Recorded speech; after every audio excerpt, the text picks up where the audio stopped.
we will be discussing about the very basic concept of physical quantities. In this chapter, we will be learning in detail how to deal with their dimensions. We should know what dimensions are. What are firstly physical quantities? Nothing much. The word seems to be very technical and it seems to be very difficult. If I say it's a physical quantity, you may not understand what it is. But physical quantity is nothing. It's just a quantity which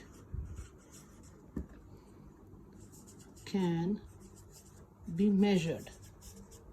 Anything which can be measured is called a physical quantity. A quantity which can be measured.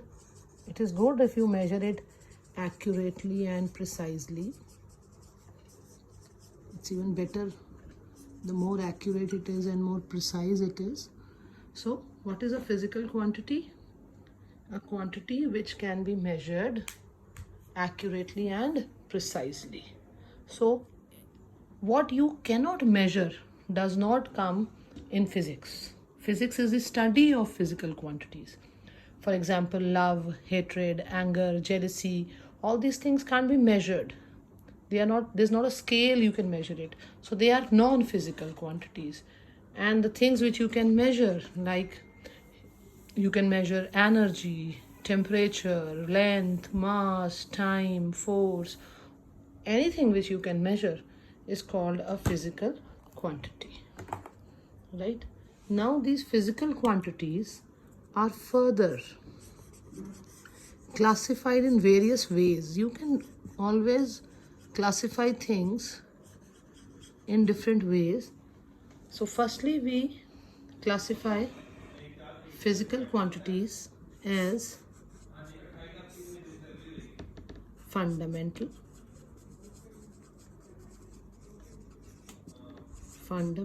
quantities and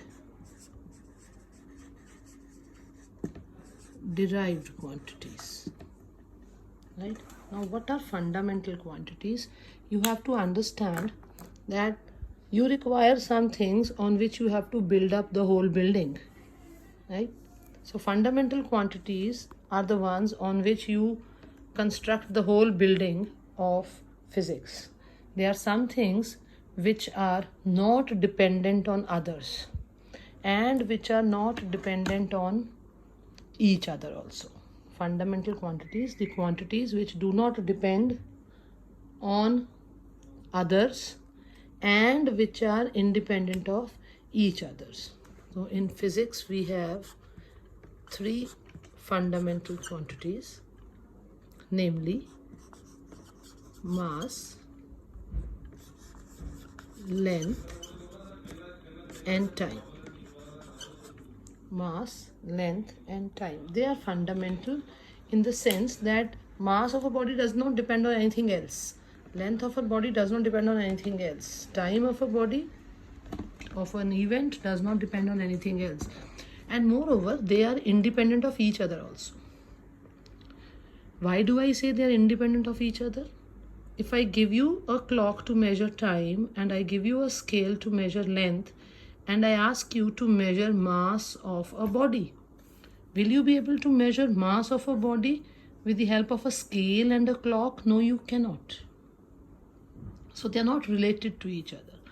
Or if I give you the measuring masses, like the shopkeepers have 1 kg, 2 kg, I give you those measuring scales and I give you a length scale which you have in your pencil box, and then I ask you what is the time.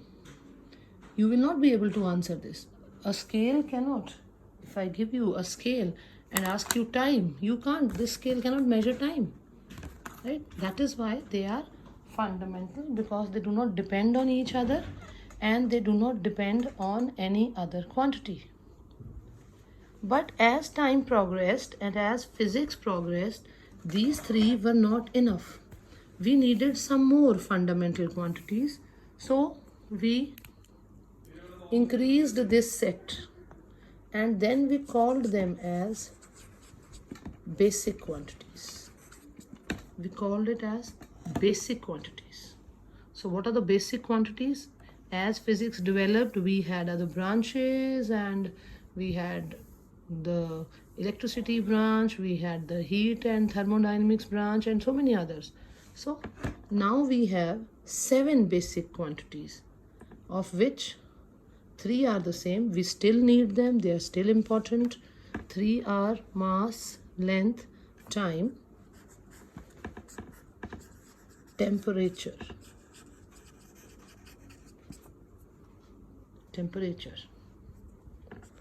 Then you have electric current.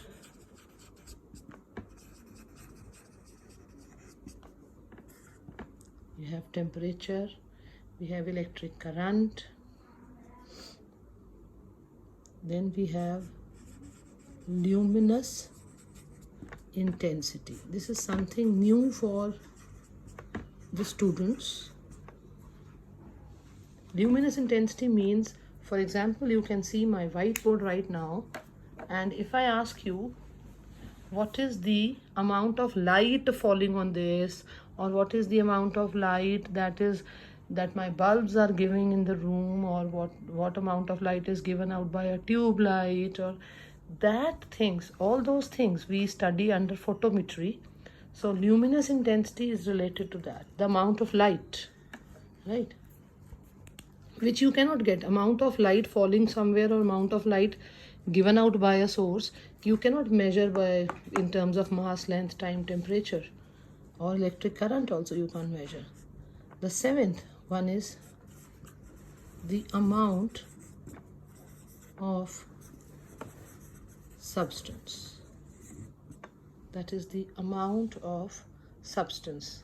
How much, how many molecules are there inside, how many atoms are there inside a particular body, right? Just number of them, how many of them are there. So that is called amount of substance. So these are 7 basic quantities which you should understand, and the units of these are naturally called the basic units. So what are the basic units? Mass is measured in kg, length is measured in meters, time is measured in seconds, temperature is measured in Kelvin. Mind it, this K is capital because it is in the honor of a scientist. Electric current is measured in amperes. Luminous, again ampere, we are honoring a scientist. Luminous intensity is measured in candela. CD, it's called candela. And amount of substance is measured in moles. So 1 mole of a substance, 2 mole, what is the amount of substance that you are dealing with? That's the mole of the substance. You heard this more in chemistry. So these are the 7 basic quantities: mass, length, time, temperature, electric current, luminous intensity, and amount of substance. Apart from these, there are 2 more which are very important, but they are actually not part of physics. We have borrowed them from mathematics. So we call those 2 as the supplementary quantities.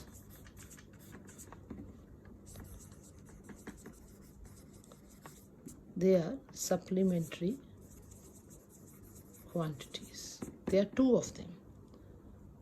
Supplementary quantities 1 and 2. There are 2 of them. Supplementary. Why? Because they are actually, I always say that it is called supplementary because it's actually from mathematics, but we cannot do without them in physics. We really need them. They are supplementary quantities. One is plane angle. Plane angle is the angle which you studied till class 10th. Whatever you make on a paper is a plane angle, which is between 2 lines. Any angle that you make between 2 lines is the plane angle. And the other is solid angle, which is 3-dimensional. It's called solid angle. which an angle which two surfaces can make with themselves, or a cone makes at the base of it, softy makes at the base, kind of. That's a solid angle. It's a 3D thing. Right? So what is the unit of plane angle? Plane angle you have been measuring in degrees, but scientifically plane angle is measured in radians, and solid angle is measured in steradians. So plane angle measured in radians, solid angle measured in steradians. They are two supplementary quantities. They are all independent of each other and they are not depending on any other. That is why they belong to the class called fundamental, or then they are called basic, and you have two supplementary. All other quantities in physics you can get by multiplying them or dividing them, or multiplying few and dividing few. All those quantities which you can make from these together, they are called derived quantities. Derived quantities are the quantities which depend on the fundamental or basic quantities. So apart from this, any other quantity that you have in physics, it is a derived quantity generally, which you can get by multiplying or dividing any one of them with their powers. Right? Now, next is, in our next lecture, we'll be discussing what is dimension and what is dimensional analysis. So keep watching, keep enjoying, keep loving, keep living physics. Thank you.